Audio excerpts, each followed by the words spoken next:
Okay, so let's get started. We're exploring safety and infection control, one of the 8 client need areas on the NCLEX.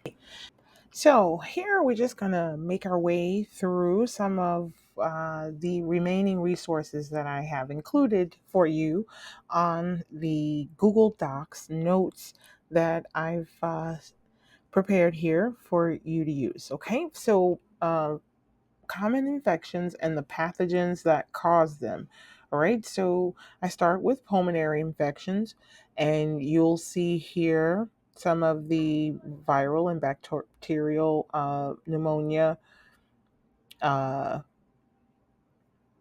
Uh, you'll see some of the pulmonary infections that might be seen on the NCLEX, all right, starting with viral and bacterial pneumonia, and there's some details on symptoms, all right, tests that may be used to diagnose them, right, and assessments, treatments, okay, and a little bit of a description to get things going.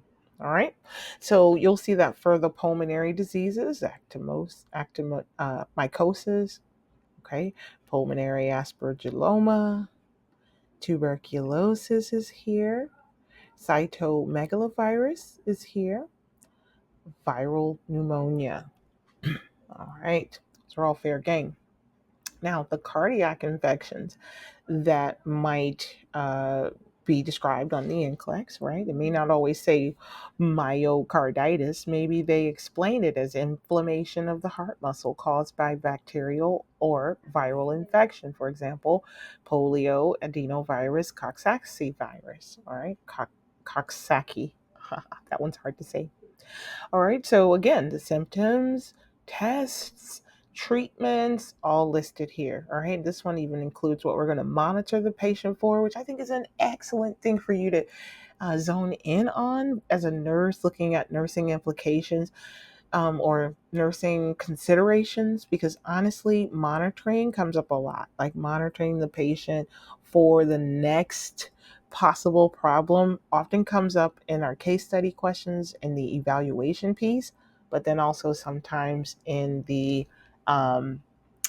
those earliest phases, the assessment pieces, right? Where we're starting to figure out how to prioritize or analyze what we see and then consider what this patient might be struggling with or dealing with, or which disease process is present. All right, is it cardiomyopathy, pericarditis? All right, well, infections that affect the heart are mentioned here. Heart valve infections and pericarditis mentioned as well. Now, what about the OB maternity infections? Mastitis is here with the infection or inflammation due to bacterial infections of the breast, right? Cervicitis, all right, inflammation of the cervix, all right, and pelvic inflammatory disease, infection of the fallopian tubes, uterus, or ovaries, typically caused by STDs. Toxic shock syndrome is here as well. The renal infections include pyelonephritis, all right, skin infections, impetigo, generally caused by staph or strep, all right, hepatic infections, including Hep A, we already mentioned that. Hep E could be here as well. All right, eyes, ears, nose, and throat infections are going to include your tonsillitis, pharyngitis, epiglottitis, oral candidiasis,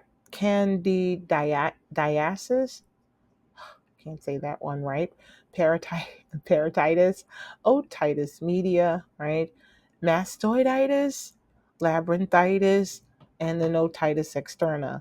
I would say know at least what's listed here about them, because in safety and infection control, these count as fair game. All right, all the itises count. All right, and then I take a little dive into conditions that make you prone to infection. So you might think how the patient becomes at risk for infection. That's a major nursing diagnosis. So knowing the at risk for conditions is helpful, right? Cushing's makes you prone to infection. Type 1 diabetes, you monitor the patient for infection. Systemic lupus erythematosus, also known as SLE, right? Monitor for infections, right? With patients who have cardiovascular issues like aortic aneurysm, arteriosclerosis, atrial septal defect, and ventricular septal defect, they're all at risk for recurrent infections or infection from the graft, all right, the surgery where they fix the aortic aneurysm. All right. OB, I skipped pediatrics here. Not sure why. Probably will complete that later. Check back for more on that. The link you have will be good, until you pass the NCLEX, and it will be updated as I update and fix things like the little error here. All right, OB maternity. In the meantime, your pediatric infections, they really do look a lot like all your adult infections. Definitely think of all the ones you could get as an adult. But right, you're going to add in there probably more than likely the ones that are associated with renal conditions, the ones that are associated with all the cardiac, particularly the birth defects, and the risks that patients will be at as pediatric patients with those diseases. All right, let's move to OB maternity, and we'll include prolapse cord, which puts a person at risk for infection, and amniocentesis. Let's try that again, amniocentesis, where there could be that risk for infection after the removal of some of that amniotic fluid for analysis. All right, I'll just erase that here since I already had hepatic before. Okay, so a little bit more here on the DNA and RNA viruses. Do you know the DNA viruses versus the RNA ones and which infections they cause? Right? Could these be a major group of questions? Well, I've seen some. I've seen them before. Usually, at the beginning of the test, where they just kind of get you to do definitions. Maybe they're priming you for a few questions that you're going to get in the test around safety and infection, right? So I list it here for you to check out. And then finally, do you know the immunoglobulin isotypes and what they are treating, right? Well, let's just quickly look. IgA, all right. IgA. So, what are the immunoglobulins? They're like when you can't get a vaccine to a child or a person fast enough for them to, after they've been exposed to a disease, you can't get a vaccine to them fast enough that's going to help them fight that disease, all right? Particularly if they're immunocompromised. When a disease enters the body or a pathogen enters the body and can put that patient at risk of infection, IgG is a great way to actually start the process of fighting that infection. All right, it's basically a cloned antibody. All right, and that cloned antibody or washed antibodies pulled from infected individuals who are now making antibodies, right? They can sometimes help a client with no immune system fight a disease. All right, so think of IgG as what's useful in patients who have no protection, but they need the protection right now. All right. So maybe pregnant moms who are Rh negative and their baby is Rh positive. Well, you'll reject the whole baby if you don't get some IgG on board to help protect that mom from seeing the baby as one big infection, right? The mom will receive some antibodies before and after birth that can help her with preventing an infection, all right, or disease that will then cause her to reject her baby. All right, so maybe the patient's undergoing some kind of chemotherapy and they've been immunocompromised as a result, and then they're at risk for a certain disease process because they've been exposed. All right, maybe they are given a certain IgG there that will help destroy the virus or bacteria given their lack of immune cells. All right, so I encourage you to check out the slides on your own time, or these notes, study notes on your own time, if you need to, so that you can reinforce some of the topics that I've mentioned here, and definitely do a deeper dive on especially these common infections and the pathogens that cause them piece here. Check those out so you can feel strong and more solid about these processes. Okay, that's what it's all about. It's all about building up your knowledge so that you can address these questions with strategy, but knowledge first, right? All right, so if I am, you'll notice as you get to the very end that there are a batch of practice questions for you to check out. Uh, oh, I I should go over these. I just forgot that I had them here, and that's where the questions are. Okay, so a couple more notes here about how you might prevent infection in people with a central venous line. All right, where we're monitoring the insertion site for infection and sepsis and using strict surgical aseptic technique for dressing changes every 72 hours. Right, so that's something NCLEX wants you to know as a standard basic knowledge fact. Okay, we're definitely going to use the 72-hour convention. All right, so there's some description here on how to maintain and prevent infection in the patient with a central venous access. All right, that's there. That's good. And then also complications with an IV. Definitely fair game for the NCLEX, right? And knowing the difference in infiltration or between infiltration and extravasation. And I even think I have, oh, there's catheter embolus, right? And I thought I might have phlebitis in here, but definitely you want to know those differences between infiltration, phlebitis, extravasation. All right, know what the words mean and then know how to describe what's happening. All right, a little clue though is that one is cool and one is warm when you're talking about infiltration versus phlebitis. One is cool and the other one is warm. Now, notice the coolness here. That's going to be infiltration. And why? Because the cold solution has infused into the surrounding tissues of that IV site. All right. And typically it will be cool because think IV fluids are cool. All right. But usually phlebitis is hot because itis, I like to think often, refers to inflammation. All right. And whenever you have inflammation, there's swelling and warmth that usually comes to the area. All right, so there's thrombophlebitis mentioned there as inflammation of the vein.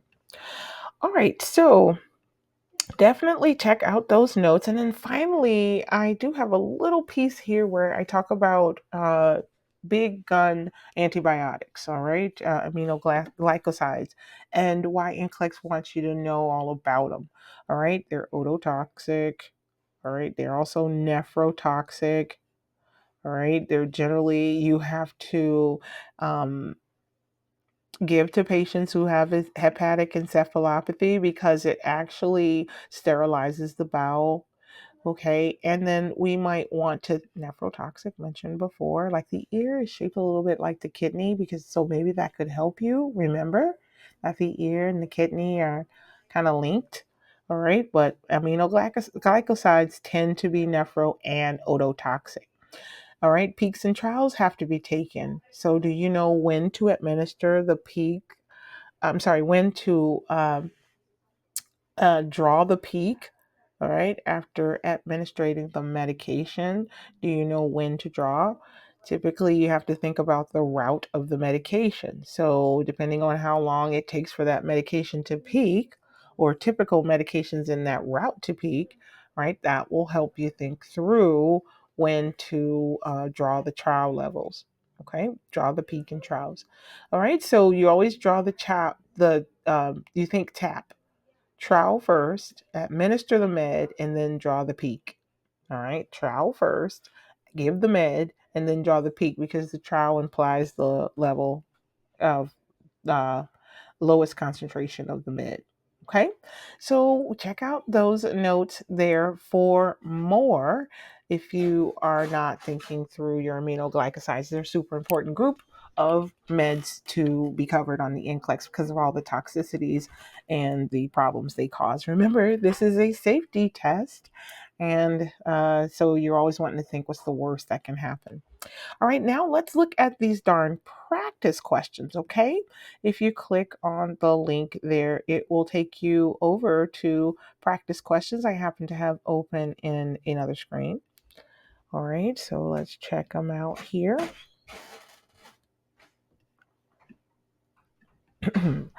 All right, so I'm going to just read them out loud and give you an opportunity to, I know I want to actually open in this version, and then I'll give you an opportunity to respond in your own way. But I kind of want to show you how to use this test in case you're not used to using Google Forms, and then I'm going to give you an opportunity to follow along on your own. But I just want to set you up as to how you might proceed. Okay. So we'll start with the fact that you don't have to provide your email. Okay. More than likely, your responses will come back to my email listed here, but you are welcome to provide your email if you would like. Now, that will just make it so that the results will come to you instead of me, but you will be able to view your results right after taking your exam or the quiz. So make sure that you,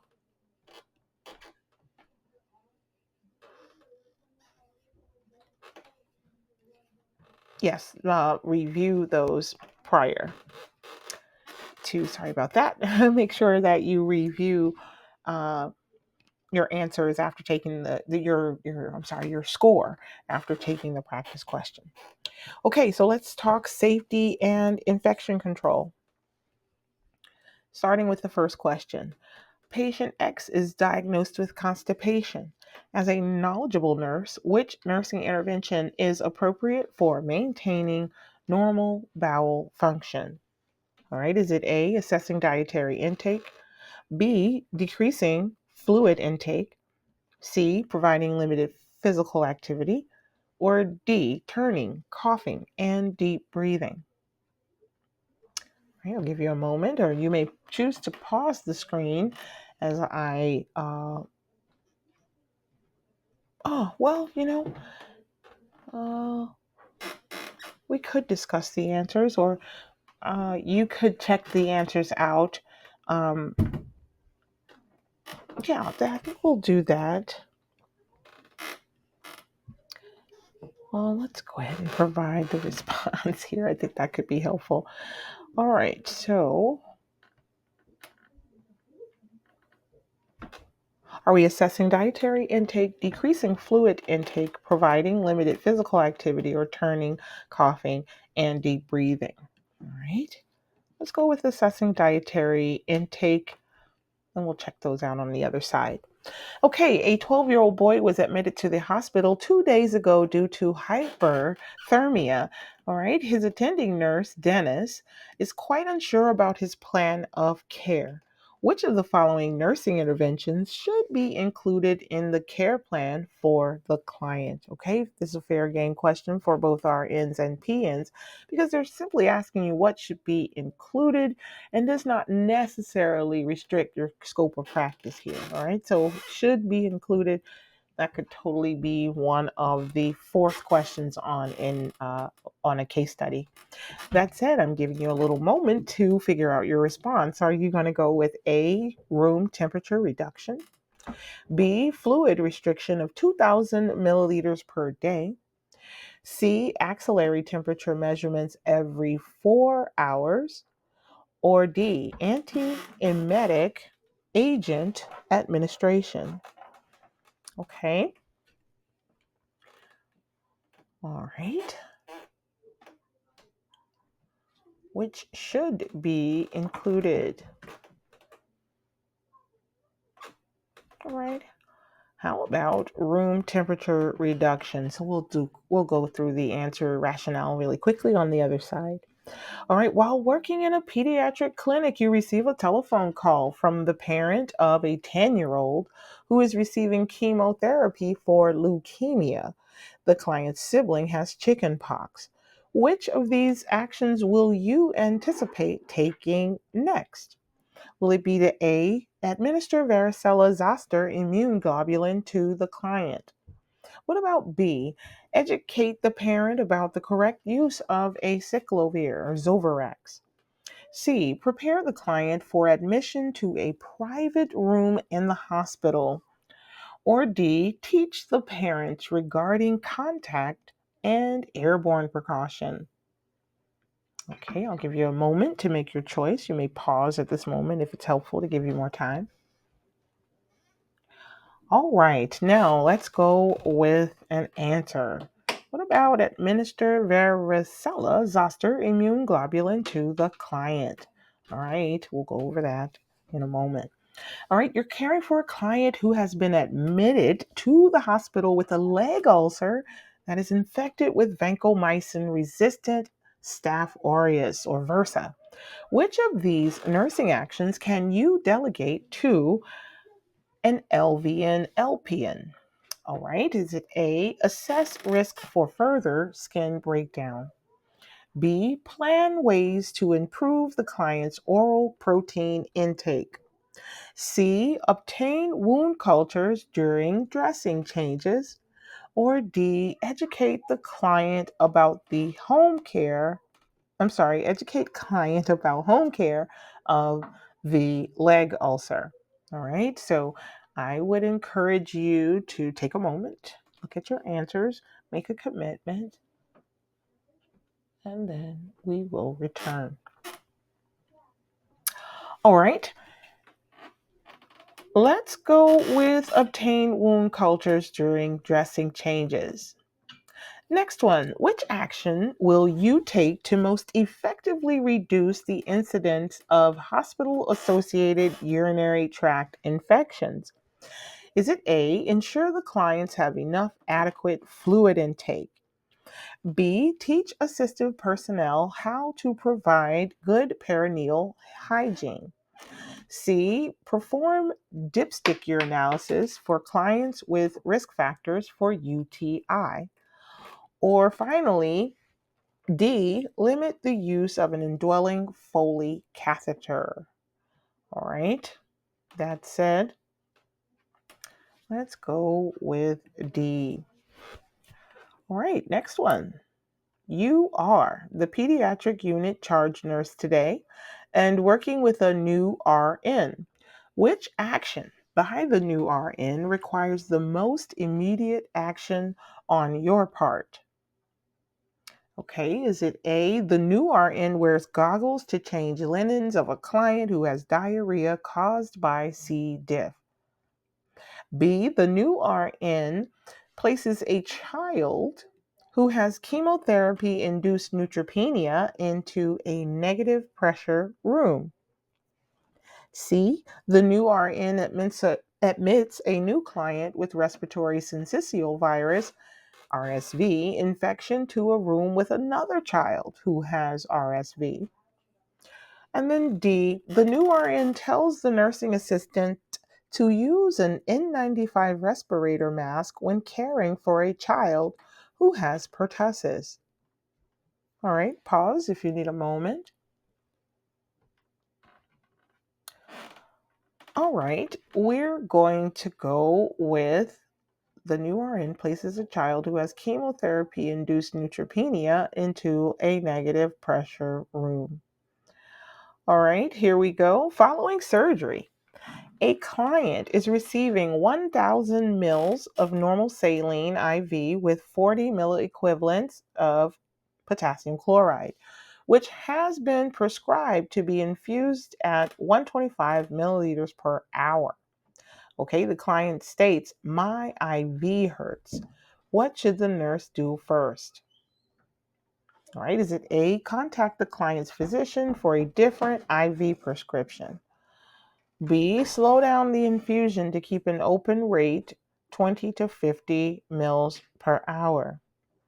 C, assess the IV site for signs of phlebitis, extravasation, or IV related infection?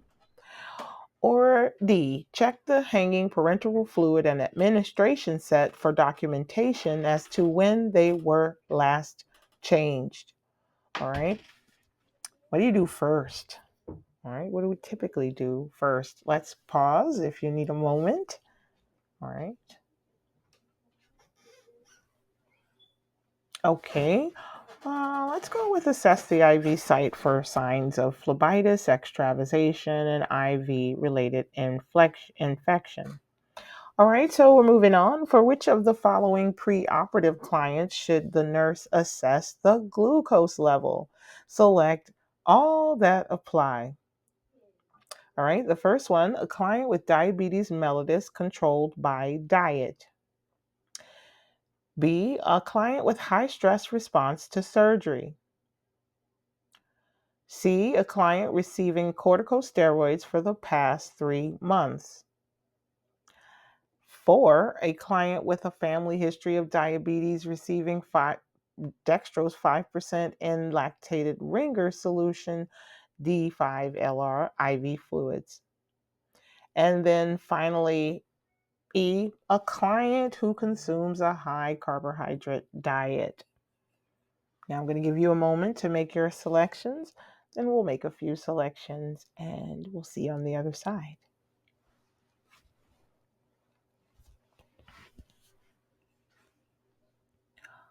Alrighty. Let's go with the client with high stress. Let's try the client with diabetes mellitus controlled by diet, a client receiving corticosteroids for the past 3 months, and a client with a family history of diabetes receiving D5 in lactated ringer solution with IV fluids. Let's try that, okay? And then we're going to click on next. This will take us to the next group of questions, and it's going to include an unfolding case study or case scenario about safety and infection control. We're going to read the instructions or read the scenario, and then we're going to click here to answer the question in Nearpod. Okay, a new browser window will open, and then once we complete this question in Nearpod, we're going to return here, type in complete, and continue with the quiz. All right, this link is currently good until August the 1st. And I don't really want to give it away so much, so I'm encouraging you to use it, but let's click to highlight the findings that require immediate follow-up. That's the instruction here, but let's click to answer the question in Nearpod. Before that, though, let's just read the note on the client. You are a registered nurse working on a post-surgical progressive step-down unit. Mrs. Johnson, a 67-year-old patient with type 2 diabetes, has been admitted for a hysterectomy to treat stage 3 uterine cancer. She is alert and oriented to person, place, time, and situation. Her vital signs on admission: blood pressure 130/88, temperature 98.7 degrees Fahrenheit, pulse 80 beats per minute, oxygen saturation 100% on room air. She reports 3 out of 10 headache pain. She has a peripheral venous access device, that's a peripheral IV, in her left forearm. She reports a shellfish allergy. Okay, as you enter her room for pre-surgical preparation, you notice that the patient's urinary catheter bag is touching the floor. You also observe that the patient's IV site appears red and swollen. Based on this information, select the appropriate actions in the following items. Okay, so let's go ahead and click here. Now this will take us here where you're going to enter your name, all right, and then join the lesson. All right, and when you join the lesson, you're going to notice this is a click to highlight question. Yeah. Click to highlight the findings that require follow-up by the nurse. All right, so we're here over in Nearpod where you can click the highlighter function, pick your color. It will become a highlighter, and you can go in there and just start highlighting things. All right. Now you can make the instructions disappear so that you can read again what applies. All right, your registered nurse working on a post-surgical progressive unit, the nurse's note. Okay, so they want you to select all the things that require follow-up, and maybe you're going to select history of type 2 diabetes. I don't know, stage 3 uterine tumor. All right, you're going to follow up. Alert and oriented. Maybe you don't like the 6 out of 10 pain at the tumor site. Okay. Maybe you don't like the shellfish allergy information. All right. And the patient's urinary catheter bag is touching the floor. All right. Maybe those things are interesting to you. And then finally, the site is red and swollen. All right. I don't know. Typically on the NCLEX, we're talking 3 to 5 responses. And on the NCLEX, you will click on an area and it will highlight. All right. It's not so much that you are going to be using a highlighter, but we use it here in Nearpod to kind of let you experiment with trying to commit to some responses. All right. And in a setting where you're being asked to highlight findings that require follow-up. All right, so then you could click on submit from here. All right, and after clicking submit, you should be able to, oh, it won't give you your correct responses. What you'll have to do is turn in, let's go back to the question itself. All right, usually now I've asked you to return here, type in complete, and continue with your quiz. All right, so you'll complete here, and then the correct response will be provided to you, okay, in your rationale or in your feedback, okay, after you submit your question and turn it in. Okay, so with that said, you can always go back to Nearpod to see what you entered and compare later. Okay, so just showing you how that could work for you. All right, question 2. All right, this is the second question in a case study that you have with 6 questions. Okay, so for each of the client findings, that should be an S there below, click to specify if the finding, oh, for each client finding below, click to specify if the finding is consistent with the disease process of risk for infection, risk for falls, or risk for anaphylaxis. Now I noticed there's a little bit of a difference there that I need to correct there, guys. I think I even have the problem. Uh, I'll have to correct that, okay? Because I don't think risk for falls should be there. I think it should be acute pain. All right, so we'll go with risk for infection, acute pain, and risk for anaphylaxis. So each finding, right, we want to ask ourselves, is it present in each of these disorders? So type 2 diabetes, is there a risk for infection? Sure. All right. IV site, is there a risk? Oh, well, for type 2 diabetes, is there also a risk for acute pain? I don't know. What about risk for anaphylaxis? Is it part of the profile for type 2 diabetes? Those are the questions I'll be asking myself when I complete these multiple choice multiple response matrix questions, meaning there's always more than one column. All right, but I do know one thing, whichever column has the most responses, I'm probably going to walk away thinking, well, that's probably the condition we're working with in this case study. And I'll move forward to the next question, assuming that the row with the most, or I'm sorry, the column with the most answers is our condition. All right, so the IV site, what's the finding on the IV site? Well, it appears red and swollen. Well, do red and swollen IV sites implicate a risk for infection, acute pain, or risk for anaphylaxis? Well, might be both risk for infection and it might be painful. But is there a risk for anaphylaxis when an IV site is red or swollen typically? Not typically. 6 out of 10 pain at the tumor site. Is this a risk for infection? Is this more about acute pain? Or is this more about a risk for anaphylaxis?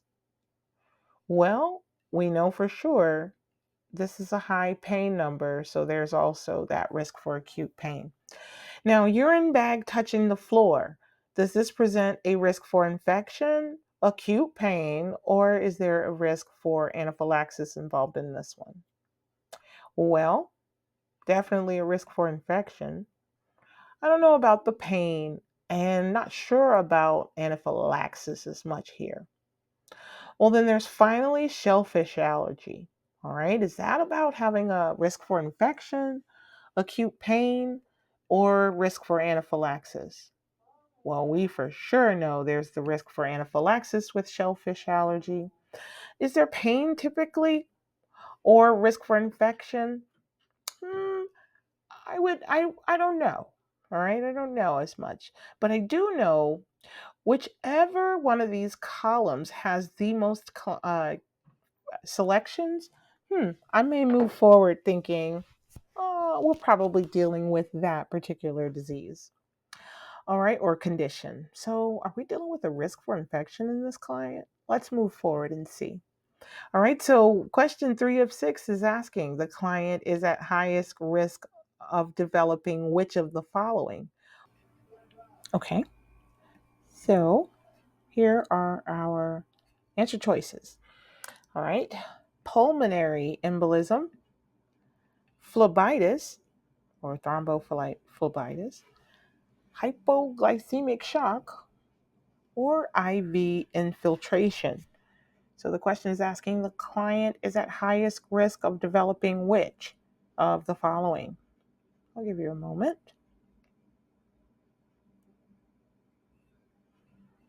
Let's see. Well, let's go with phlebitis.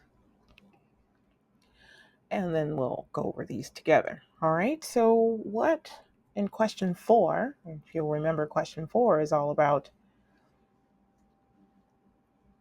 kind of G, our APGTE, right? This is where we're just kind of thinking about the actions related to what we're going to do next for our client, which is hopefully control infection. All right, so what are we going to do? Which of the following columns will we indicate? Indicated, not essential, or contraindicated? All right, so change the patient's peripheral venous access device or IV. Is that indicated, not essential, or contraindicated? All right, the next one is perform hand hygiene before and after patient contact. The next is clean the IV catheter solution with iodine. Clean the IV catheter with iodine solution. All right, the fourth is perform surgical dressing changes as ordered. And then finally, remove gloves before assessing the IV. All right, so which of these actions are indicated, not essential, or contraindicated? Okay, so change the patient's peripheral venous access IV. I'd say that was indicated.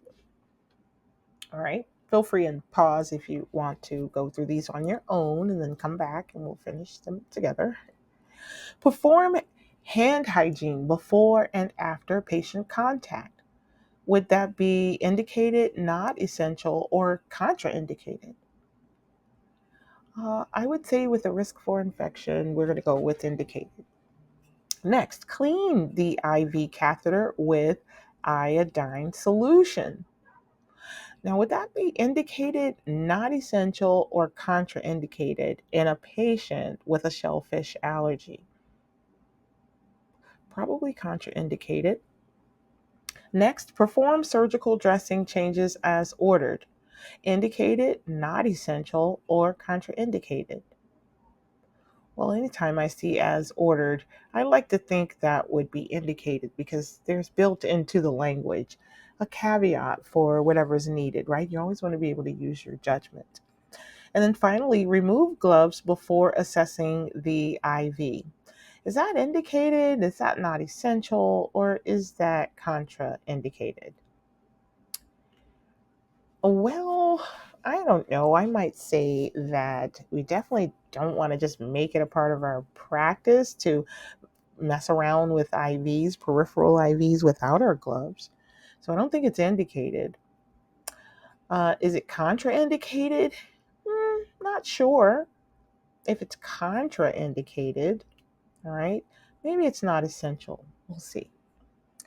All right. So now we're moving on to question number 5 out of 6, where if you click here to answer the question, a new browser window will open in Nearpod.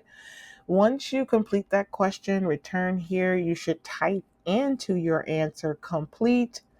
All right. Or, type in complete and it'll allow you to move on and submit the quiz. All right. So you know how this works. So I encourage you to go over there to Nearpod, all right, by clicking on the question, all right? And then you see where you can enter your name, join the lesson, all right? And then arrange the steps involved in addressing the urinary catheter bag, touching the floor in the correct order, okay? So those are the instructions. All right, and you will be using the select tool, not the crayon tool or the highlighter or the eraser tool, but the select tool to go over here and make your choices, okay? And you're going to put them in the places you would like for it to go, okay? Put them in the places you'd like for it to go, all right? I'd like for you to just do that so that you can get a sense of what you might do to answer this question correctly. And then you're going to click on submit. All right, and click on submit. Okay, and then you're going to go back to the test and type in complete. If it's too much to do there, you can always just check out the answer options and think through what you might do. All right, it's not essential that you go through all the steps there, but do type in complete so that you're able to submit your test. And then finally is question 6 out of 6. All right, where we're following up on the patient that we've been following so far, right? And then we're going to make some decisions around evaluation. All right, so on the third post-operative day, Mrs. Johnson began complaining of feeling sweaty and warm. Her current vital signs: blood pressure 99/60, temperature 100.5 degrees Fahrenheit. The pulse is 110 beats per minute. The pain is 3 out of 10 at the surgical site. Oxygen saturation 100% on room air. The left arm was warm and erythematous. For each of the current assessment findings, specify whether the finding indicates an improvement, no change, or worsening. Okay? So let's look at that pain level. It's now a 3 out of 10. Can you remember what it was in the very first question? If not, you're welcome to go back up to the very first screen. All right, on the NCLEX, you will actually have all the tabs open to you in the EMR, so you'll be able to go back to the tab. All right, check out to see here what was pain at first. It was 6 out of 10. Well, now we're at a 3 out of 10. Okay, so if we're at a 3 out of 10 and we were at a 6 out of 10, perhaps this is improved. All right, the blood pressure now is 99/60. What was the blood pressure before? It was 130/88. Which is the improvement? All right, to have a blood pressure under 90, under 100 systolic over 60. All right, I would say that that's a worsening of the blood pressure. What about the pulse? It's 110 now. All right, is that worse than what it was before at 80? I'd say paired with that blood pressure, that this patient is heading into a worsening scenario. All right, oxygen saturation 100% on room air. All right, that's pretty good. I don't imagine it's a worsening. Well, look, it was already 100% on room air. Okay, so we would say that here there is no change. And then finally, there's a temperature here. It appears to be 100.5 degrees. All right, well, let's go up and see what it was before, because 100.5, it has to be relative to something else. Well, 98.7 degrees, that's pretty normal. So is 100.5 worsening? I'd say so. Sounds like we have a low grade fever. Well, blood pressure going down, pulse going up, and a low grade fever, we've already talked about what that is, right? And what trend you're going towards. All right, so you are welcome to complete this standalone trend question where you're pretty much looking at the question and making a decision. All right, a nurse is assessing a client when she returns from same day surgery for a dilation and curettage, all right, or a DNC. The nurse checks preoperative vital signs at 8:30 a.m. to compare them with the current vital signs at 10:30 p.m. Here's our chart. So what should the nurse do first? Trend questions, guys, standalone trend. Trend questions are single questions that are asking you to follow a change in trend. Usually you will have 2 or 3 time points that are indicating a trend towards something, improvements or worsening scenarios. All right, so your job is to look at the trends and answer the question. And here the question is, what should the nurse do first? Well, let's see. Vital signs here are pulse at 8:30 a.m. 80 beats per minute. Okay, pulse at 10:30 p.m. 90 beats per minute. Respirations increased from 8:30 to 10:30 from 16 to 20. All right, respirations per minute. Blood pressure at 8:30 a.m. was 90/60 millimeters of mercury, increasing to 100/80 millimeters per mercury at 10:30 p.m. And then finally, the temperature was 99.5 or 37.5 degrees Celsius at 8:30 a.m. And by 10:30 p.m., it's down to 97 degrees Fahrenheit or 36.1 degrees Celsius. So the question is, what should the nurse do first? Okay.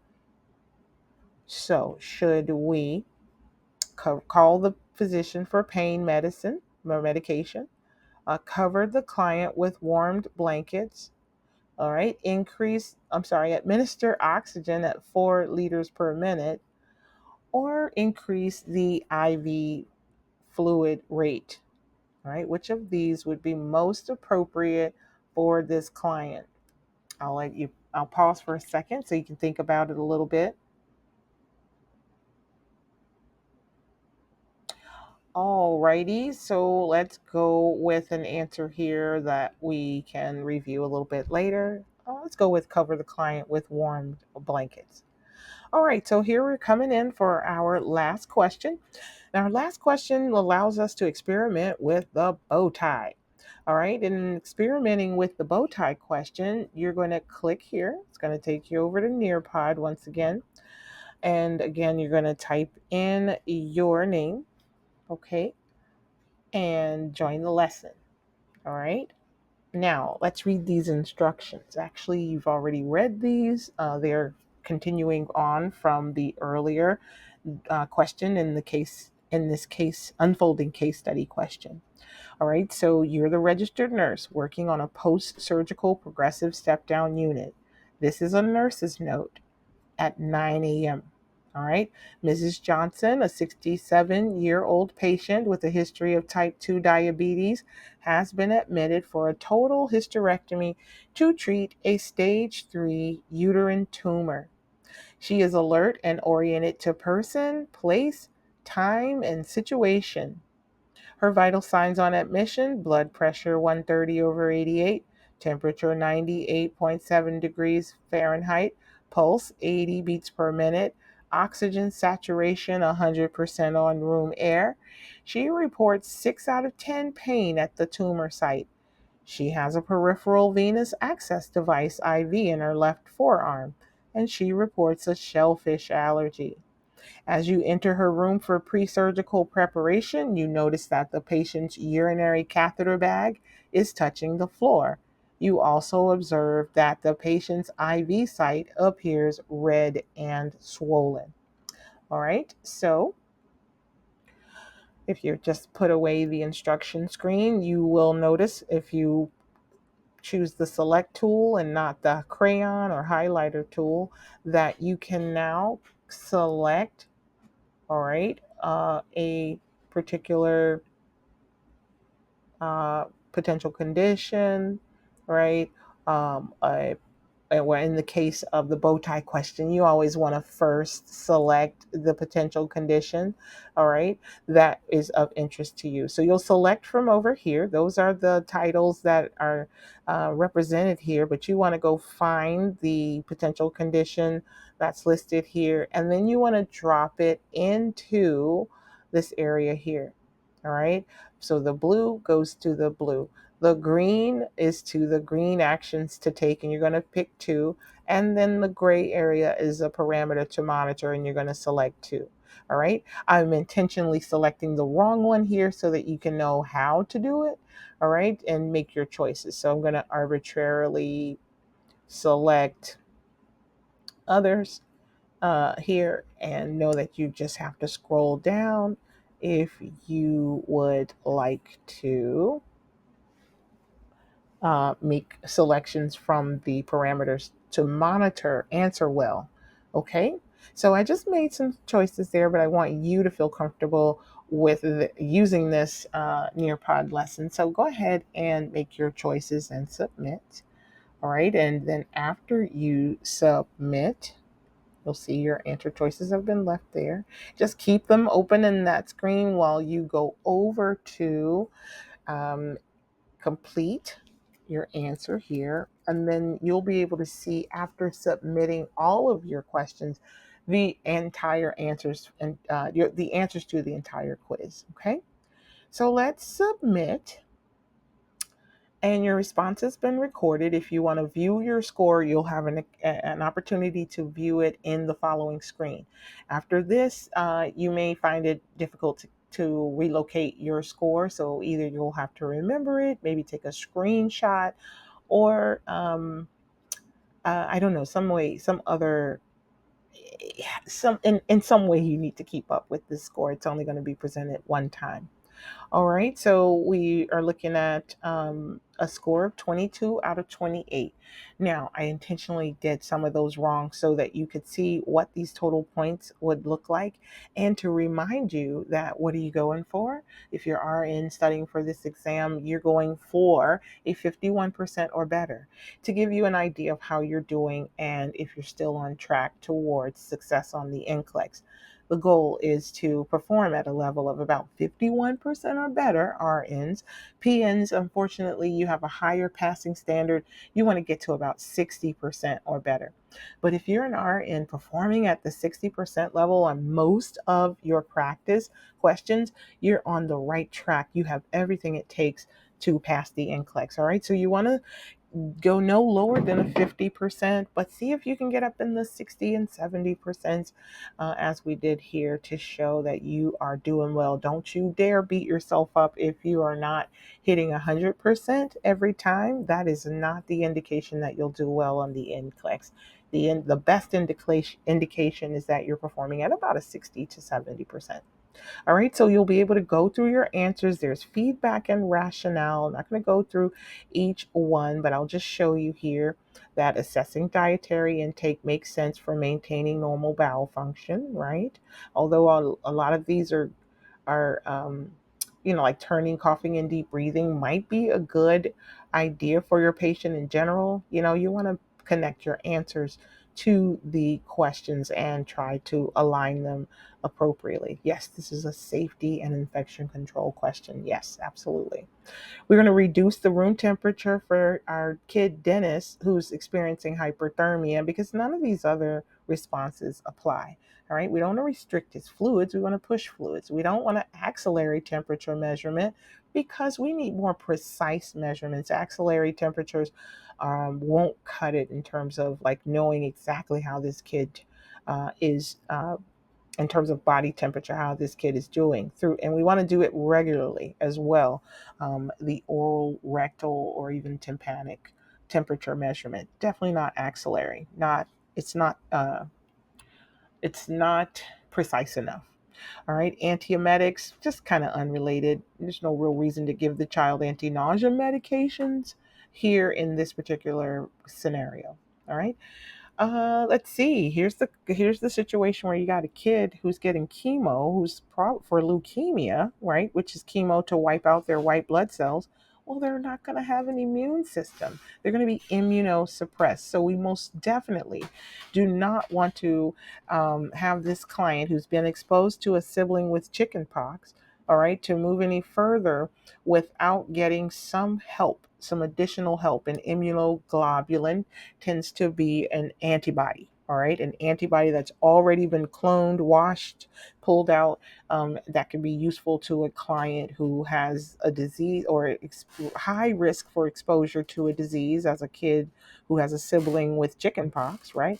But who has no white blood cells or good um, immuno support or immune support. All right, finishing up, you want to obtain wound cultures for addressing changes in a patient who has um, a leg ulcer infected with vancomycin resistant Staph aureus, who's being cared for by an LPN, right? The other indications here are assessing, planning, and education, and those just are the scope of practice of the registered nurse, and therefore wouldn't be appropriate for nursing actions that one might delegate. All right, limiting the use of an indwelling Foley catheter is most effective in reducing the incidence of hospital associated UTIs. All right, pediatric nurses working with clients or working with an RN who's kind of performing in a way that might require immediate action on your part. All right, those are negative inquiry questions when they're asking you what requires action on your part. All right, so you're going to look for the wrong thing to do. Okay, so you're not going to, and by wrong, I mean, honestly, wrong and dangerous. All right, because this is a safety test, right? What's the most dangerous thing happening here? The RN placing a child in a chemo induced neutropenia into a negative pressure room. Okay, that's going to be a dangerous proposition. As I mentioned before, negative pressure rooms house clients with airborne diseases. So if a person with neutropenia, meaning no white blood cells because they've been wiped out, right? They aren't going to have any protection against being in a room that was just full of TB, for example, or COVID-19, or some other airborne condition where the room needs to clean the air, as it does happen in a negative pressure room. Okay, so if that doesn't make sense to you, go back to the lecture and think through that process. All right, the client who has an IV that hurts, okay, we're going to assess the IV first, okay? Now, moving on to the select all that apply question about preoperative clients, um, and which of those that we should assess glucose levels for. All right. Well, yes to the client with diabetes mellitus controlled by diet. Most certainly, they have diabetes mellitus. We're most certainly going to keep an eye on the glucose levels. Yes to the client receiving corticosteroids for the past 3 months. Absolutely, because corticosteroids are just more glucose. They increase blood sugar levels without the patient even eating or anything like that, because corticosteroids are essentially a glucose. They're called glucocorticosteroids, the natural ones that come from our bodies, the adrenal cortex. So most definitely, that steroids patient will have glucose level checks. All right, and the last one we should choose would be the client with high stress response during surgery. Okay, the client with high stress is going to be experiencing the fight or flight, and the fight or flight um, response will generally fire off some glucocorticosteroids, and therefore we will need to keep an eye on that blood sugar. High stress is the key here. High stress. So they're actually in fight or flight. Okay, the client with a family history of diabetes receiving D5 is not necessarily at the highest risk for um, having glucose levels that should be controlled before and after surgery. Now, once they've been diagnosed, for sure, like this client with DM, who's controlling it using diet. Okay, so a lot of people with family history of diabetes and who might receive D5. Now, D10, yeah, maybe so. D50? Yeah, maybe so, because those are good substitutions for TPN, or total parenteral nutrition, when we're just kind of waiting on the next TPN bag to come in, and we don't want that patient to dip into rebound hypoglycemia. So what we do is we will go ahead and keep a open line of D5. I'm sorry, not never D5, D10 and D50 open, so that they can have some blood sugar in the blood. Uh, Circulating in the bloodstream parenterally. All right. And then that client with a high carb diet, no, not necessary to have them taking blood sugar checks preoperatively. All right. Let's take a look quickly at the responses, and they're going to be here in your feedback. So this is why I encourage you to complete your test, submit it, and then look at the feedback. Okay. Because this is where the rationale will be. Okay, so there's a correction here that I need to make that will be corrected the next time you see this, but this is not infiltration. This is likely phlebotomy. I'm sorry, phlebitis. If we're dealing with red and swollen, right? Infiltration is cool. All right, so phlebitis is red and swollen. There is a lot of confusion about this online, so just remember the itis is inflammation, and inflammation is typically warm. All right, whereas a cool IV is going to cause infiltration with the swelling of the arm and the coolness to the touch, and that is infiltration. Okay, so the correct answers, though, for the highlighting question, let's see if we can show that. Will include the red and swollen IV site. Okay, definitely here. The urinary catheter touching the floor. All right. The diabetes diagnosis and the shellfish allergy. Let's go back and see what I did, so you can see how you might think about what you did, right? We have a history of type 2 diabetes. All right. We have the shellfish allergy, the bag touching the floor, and the IV site appearing red and swollen. Well, say you had also put in 6 out of 10 pain at the tumor site. All right. Well, you would have received a deduction for the one incorrect answer, but you would have gotten partial credit for all the correct ones. All right, so you would have gotten partial credit here, and you would have been able to pull away. It's funny because you got all the right answers, right? You just would have lost 1 point out of 5 for the wrong one. Okay, so definitely do your best on these answers, because even 4 out of 5 will earn you some credit. Okay, so let's take a look at the question 2. All right, here are the correct answers. The IV site is at risk for infection. Okay, a risk for infection, 6 out of 10 pain at the tumor site. Oh, there's a correction that needs to be made here. Apologies. We'll go and fix that. Okay, and you can come back and check out those correct answers when we make them there. Okay, the correct answers definitely should include type 2 diabetes and shellfish allergy being in risk for infection and risk for anaphylaxis accordingly. But the IV site should include risk for infection, and the tumor site, the 6 out of 10 pain, should be acute pain. That's a mistake there.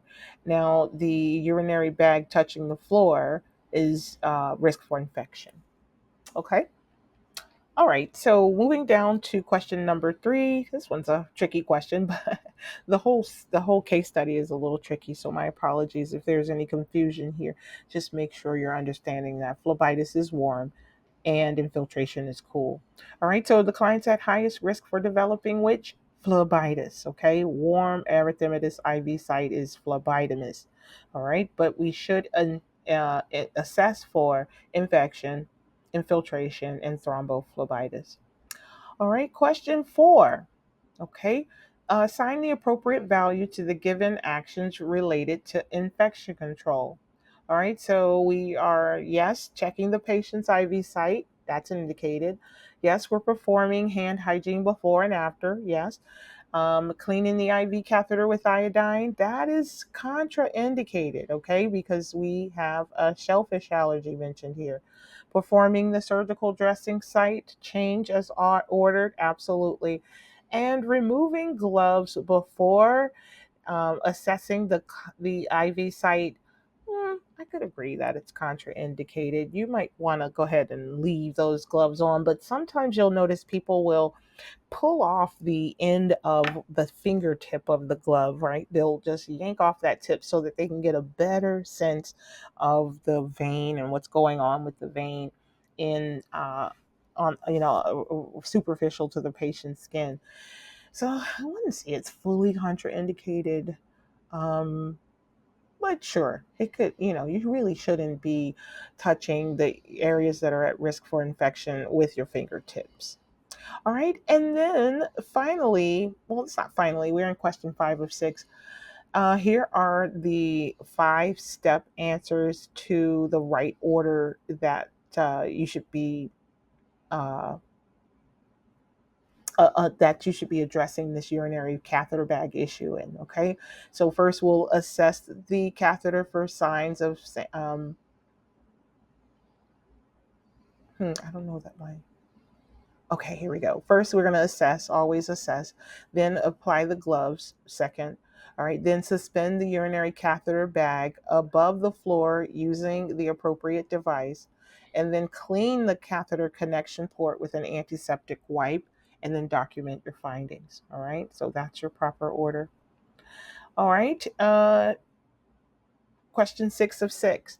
All right, the improvements mentioned are pain level better, blood pressure worse, pulse worse, oxygen saturation no change, and temperature worse, indicating that this patient is possibly with a lowering blood pressure, increasing pulse, and low grade temperature, heading towards septic shock. All right, so don't forget that that particular profile for your assessment findings will indicate that this patient's at high risk for shock.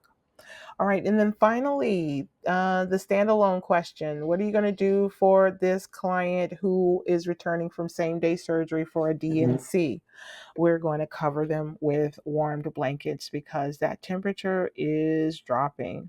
All right, that can happen sometimes with patients who've had IV uh, and not antibiotics, but IV. Um, Anesthesia. Anesthesia can make you cold. All right, so our bow tie question. How did you respond? Well, the potential condition here is likely to be risk for infection. Okay, so if you had risk for infection as that condition, you are right. Okay, and what about the actions to take?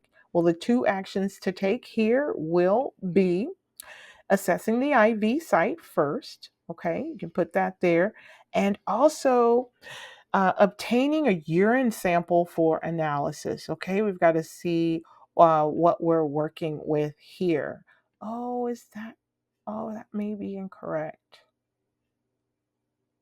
Oh, no, no, no. Yeah, we're looking at that to make sure that there hasn't been with the urinary bag touching the floor a risk for infection in or UTI. So that's a prophylactic thing to do that we may actually receive an order for down the line. But notice we didn't say order one, we said obtain, and that's well within the scope of practice for both the RN and PN is a very prophylactic action to take. All right. And then the parameters to monitor blood pressure and temperature. All right. Lower extremity strength doesn't matter here. Respirations, not as important here. And incentive spirometry use, not as important as keeping an eye on that lowering blood pressure heading towards shock and that elevating temperature also indicating a risk for septic shock. All right, so that concludes this lesson, and I do encourage you to go ahead and check out all the links associated with this particular group of or part of the NCLEX safety and infection control. And there is one more um, lesson that can be I think that will go pretty well with this one, and that's the arterial blood gases interpretation, which should be coming up for you very soon. All right, so thank you for your time and take care.